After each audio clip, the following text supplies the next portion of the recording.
Hello and welcome, everyone. We are discussing the 12-week social experiment into the world of vaping and its potential to help smokers quit or cut down on smoking. And this is the kind of data that will be important in the broader discussions about the tobacco bill that is before Parliament.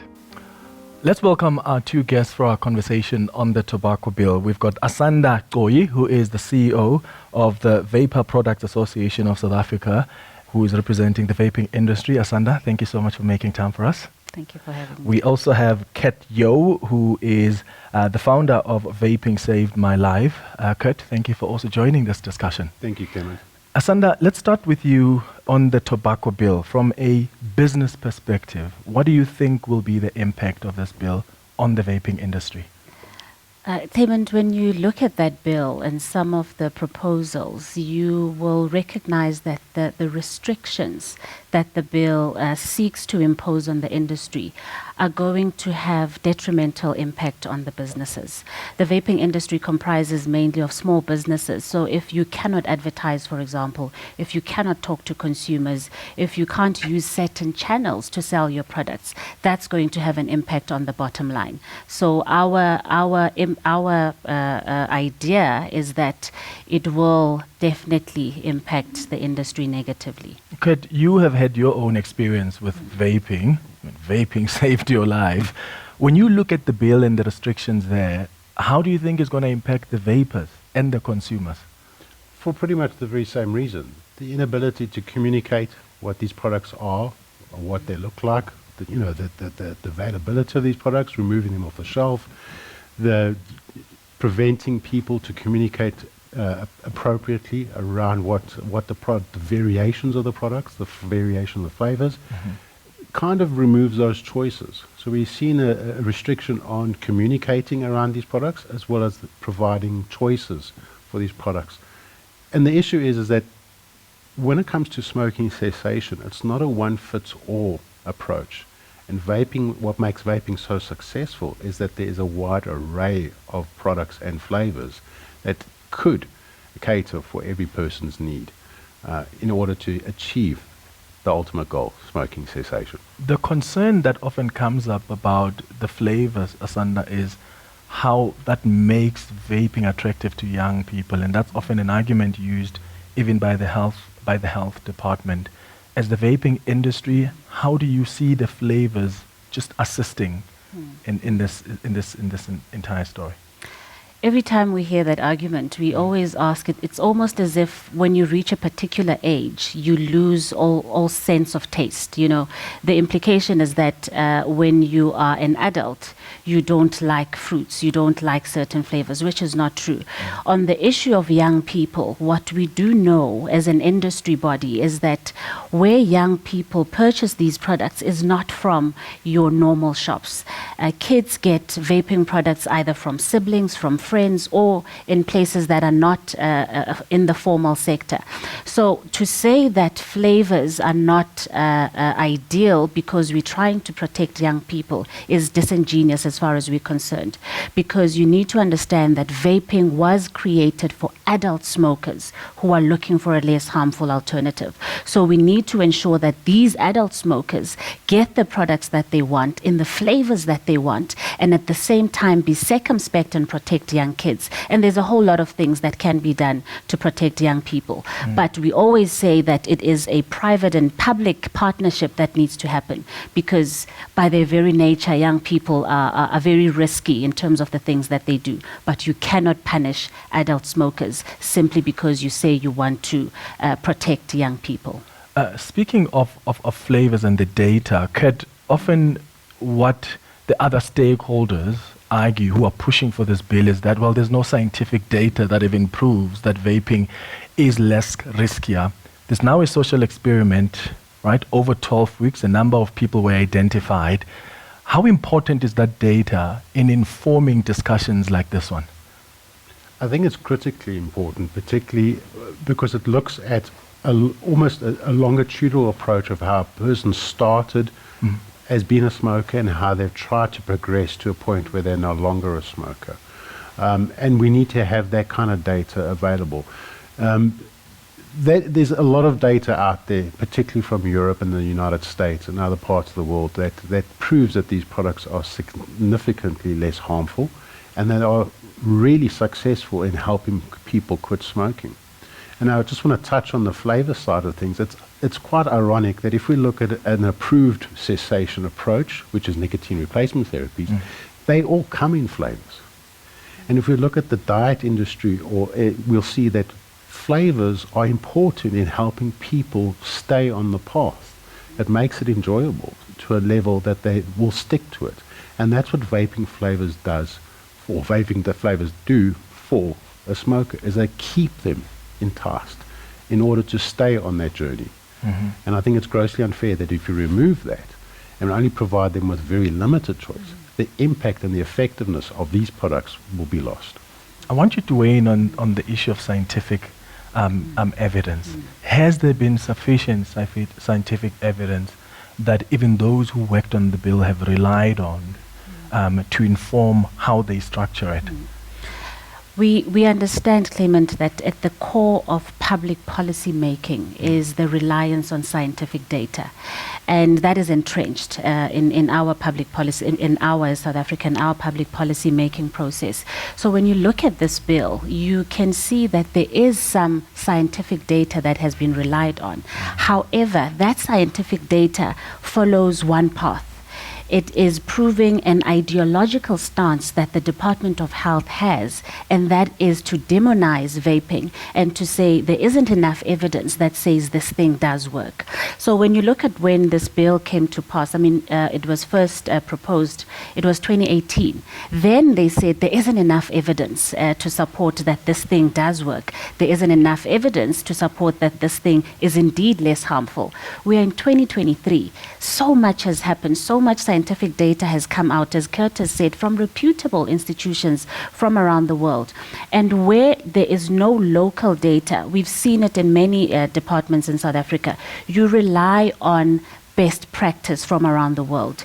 You go to countries that seem to be getting it right. You want to understand, how are you doing it?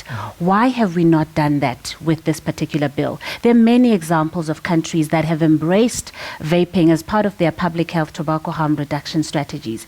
But for some reason, we are reluctant to look at what they've done because we are dead set on an ideological stance, which unfortunately is going to keep South Africans as smokers. And we are saying we're concerned about the rate of smoking in the country. However, we don't want to open our toolkit and say there are other ways. Let's try them and see what they can do for us.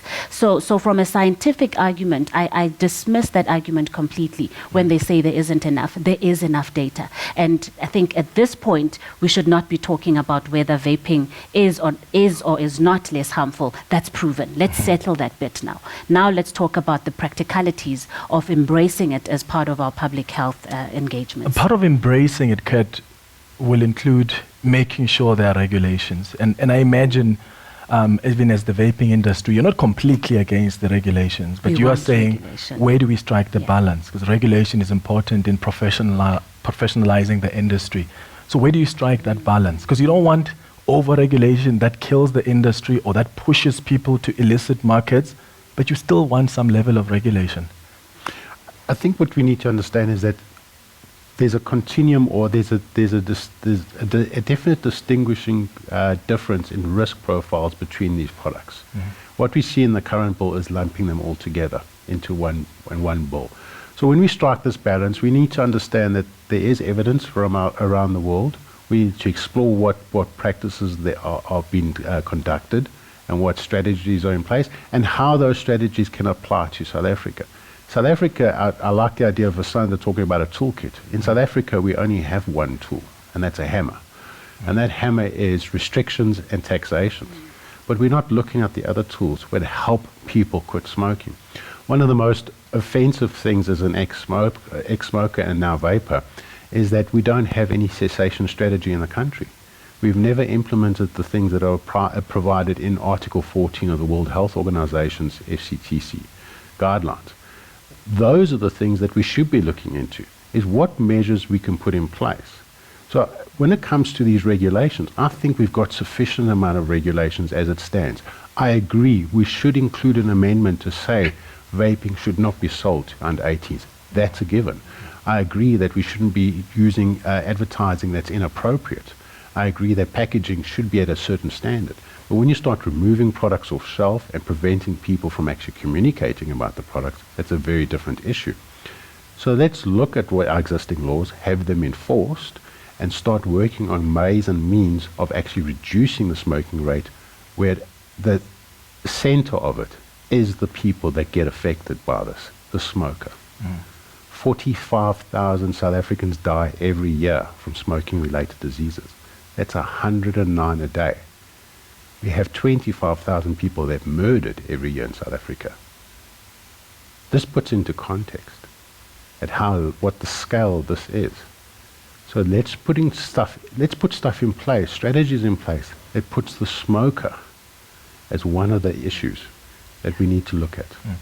There's potential additional danger here, Asanda, where, I mean, already now there are people who go and get vapes and they don't know what's inside, and that's dangerous to their health.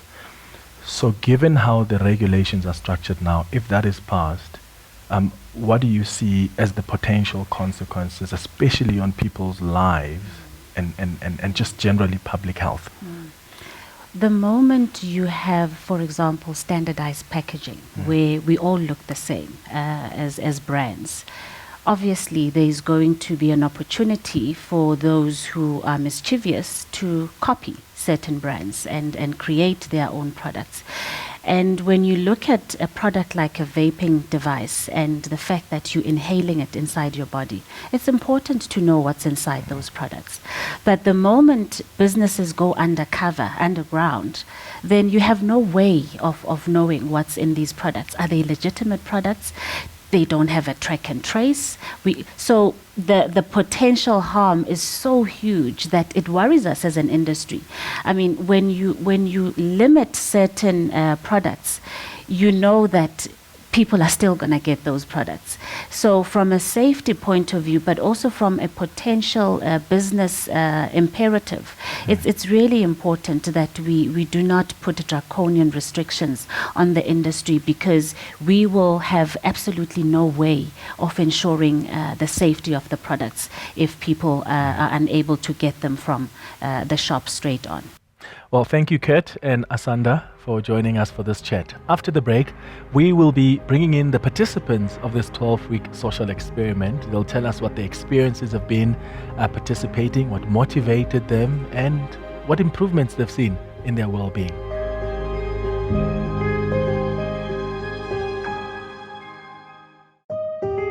Hello everyone, we are exploring a social experiment that delves into the world of vaping and its potential to help smokers quit or cut down. We've got Kat Yo, who's the founder of Vaping Saved My Life, who will share with us the pre-data and also the results of this social experiment, but also the participants as well. We've got Clint, Melissa and Ilan, who will be sharing their stories. Clint, I'll start with you. Just briefly tell us about yourself. Yes, good morning. My name's Clint. I've been smoking for more than 25 years of my life. I used to smoke a box a day, and vaping has basically saved my life. Yeah. Melissa? I'm Melissa, I'm 41. I basically used to smoke about a packet a day, and I've now moved on to vaping, and I'm happy. Ilan? And my name is Ilan. I started smoking cigarettes at the age of 13, and I was smoking for 27 years. Without a doubt, vaping has improved my quality of life, and that's what I'd like to share. Yeah. Kurt, you have a similar story to Clint, Melissa and Ilan. Hi, Clement. Yeah, I smoked for 20 years, 40 cigarettes a day. And what wanted me to quit was the death of my father, which was the day before our planned wedding. And I really did struggle for many years to try quit. And it was only by a chance meeting with a person selling a vaping product from the boot of their car that gave me a new lease in life. And within 3 days, I had quit smoking. And that was 10 years ago. And it drove me to a point where I needed to assist or at least communicate the fact that these products could save lives. Because it's not only my father that passed away, but my mom also passed away from smoking-related diseases. And a couple of years ago, when my son was doing a project around our family history, it dawned on me that I'm the fourth oldest person on my father's side of the family. I have one uncle and two older cousins. Everybody had died from smoking-related diseases. Yeah. And I believe this is what has driven me to communicate that this product can save lives. Let's talk about the pre-data and the results of this particular social experiment. So what we did is we did a pilot last year, which had 8 participants. And there was an enormous amount of success around that particular pilot. And we then thought, well, let's try expand it and look at a wide array of individuals. So we put out a call looking for 40 smokers who wanted to quit, that were not pregnant or breastfeeding, were over the age of 25. And also what was important to us is that they're not participating or trying another method of quitting. We're not expecting them that they didn't try, but that they're not currently in a particular program. And we had 180 people heed that call.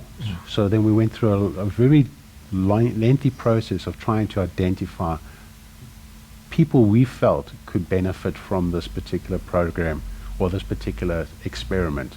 So we looked at their stories, and those stories were the ones that drove us to select the 36 eventually. And then what we then is measured those participants over the 12-week period through surveys.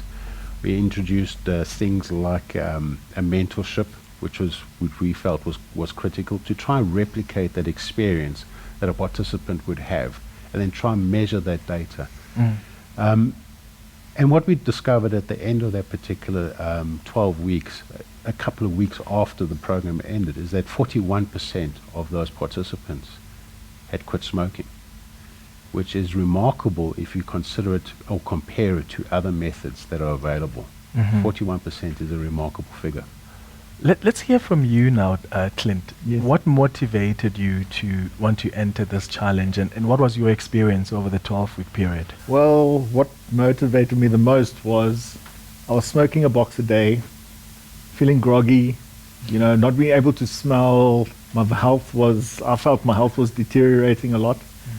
I then decided to take the pledge, well, not the pledge, but take the challenge, and it really had helped me quit smoking altogether. So you've quit completely I've after the quit challenge? completely. I haven't smoked a cigarette for almost a month now, and that's helped me. And you, Melissa? Well, I enjoyed the platform that was offered to us. As you always want to quit smoking cigarettes, always, and I thought that this platform would be something good for me. There are mentors, there are regular people like me who want to quit smoking, and it also becomes an issue, with family and kids, where they ask you, why do you smoke, or you smell funny, or that type of thing, and it's embarrassing to smoke. And that's why I enjoyed taking part in the challenge with moving over onto vaping and going on from there. So with you continue with the vaping? Yes, I've quit smoking entirely. I'm only vaping now, and yeah.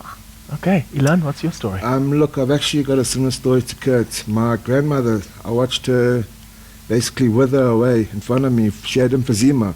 So she passed away with emphysema, which is extremely bad to watch, especially as a young kid. But still, that never deterred me from starting smoking.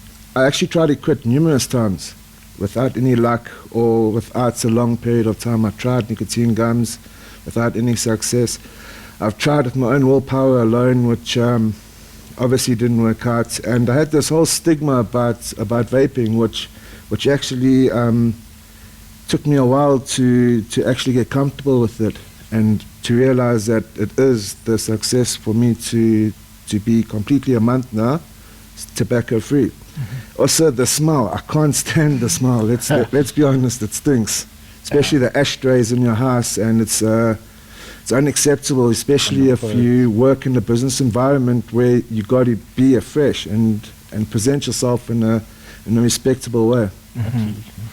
Kurt, were they allowed, the participants, to tailor their vaping experience?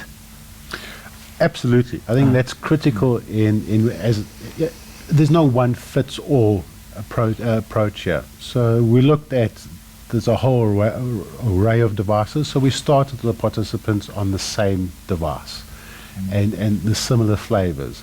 And as we progressed during the 12 weeks, we made offers to say, are there individuals that would like to try a different device, try different flavors? And those participants that stuck up their hands, then we sourced the device and provided it to them, and then continued with it. So there were a number of participants that did make the switch to a different device, and a number of participants that switched to different flavors during the process. And it was all geared to make sure that what is provided gives them the best opportunity to get to the end goal of quitting smoking. Let's talk about health improvements now. Anything that you've picked up, Clint? Well, I don't have that shortness of breath anymore. I can taste, I can smell my food. I've got energy in the mornings when I get out of bed. It's like, wow. It's like, when you get out of the bed, it's like a Christmas every day type of thing, You've got energy and it lasts throughout the day. It's not when you have your first puff of cigarette smoke that you can actually feel the energy draining out of your body, and you've got a zest for life again. It's like you haven't really started. It's like you haven't smoked ever in your life before by vaping. You know what I mean? Definitely breathing for me as well. But other than that, that was the main one for me. I haven't experienced any other extras except the tastes and the breathing mostly. The first thing I noticed was that food started tasting better. That was a bonus. My breathing improved. I could walk up the stairs, up the hill, and I noticed that I didn't have any shortness of breath as I did before. Like I said, my teeth as well, the yellowing of the teeth, the yellowing of the hands started to slowly go away. As I said, I have given up for a month, so that's completely.